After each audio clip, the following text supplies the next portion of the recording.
And then we just walked into this room. I had to take a deep breath first.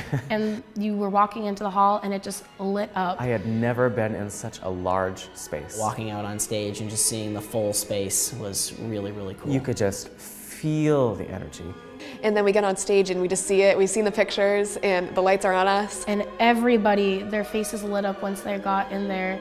Everything about that place, the architecture, the colors. Overwhelmingly beautiful. And then once we started singing, residency just goes to the back of the hall and comes back and it hits you and it's like, yeah, that's us. It was really amazing to be able to experience that. My dad's a music teacher and he has been in New Hampshire for a long time, and he is completely envious that I got to go to Carnegie and perform in there at 19 years old.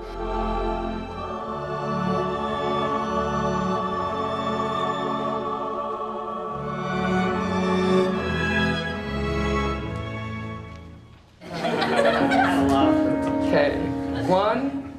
This semester, University Chorale got to perform Mac Wilberg's Requiem at Carnegie Hall in New York City. I think this piece of music was definitely a challenge for our group because it's so meditative and it's so long and it takes a lot of energy and it's pretty athletic.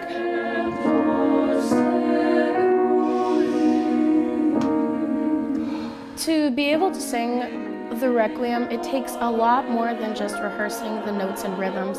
Dr. Perkins is all about the meaning of the text. It's never just surfacing it. It's all about diving into the work and really knowing what it means. Grant them eternal rest, O Lord. You know, it has to be in your words.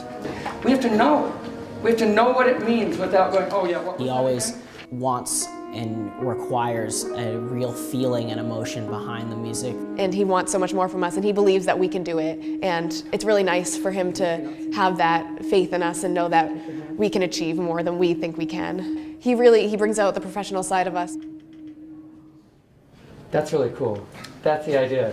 Rehearse the Requiem 3 days a week, and then we got to do a concert in April and perform it with a small professional orchestra, which gave us a really good opportunity to practice that before we went to New York.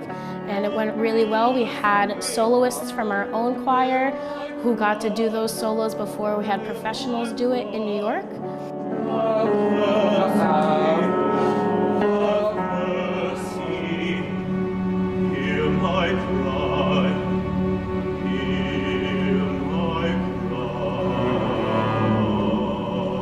We left for New York at 5:30 in the morning from Plymouth on a big bus all together, and it was a really long trip to go down there, but then once we got to New York, the excitement really started up.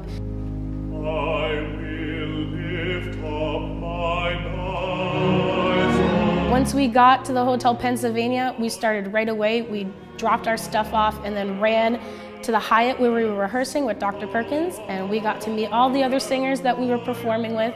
It was really cool to see how these other groups had been working on the same work, and we were able to come together and make the same music that we'd all been working on for the whole semester. I think it was great to work with so many younger people because we got the experience of being mentors for them, and I think we became one great ensemble. So we only rehearsed for a couple hours, and then we got to explore New York City. I think it was great to have so much downtime aside from rehearsals, so we got to just experience more than the musical aspect of the trip. The next day we did the same thing, but really dove into the work like we did here at Plymouth. It was really cool to work with such a large group and produce such a big sound, especially once we got into the hall. And I think it was a really great performance. We had a bigger choir and a bigger orchestra, and the space was just beautiful, so I think we were all excited, so that brought out a really nice sound. Actually, when the orchestra started playing, that I really started feeling it, because it was professionals in this professional space, and it was just an experience that I wasn't expecting to be as phenomenal as it was.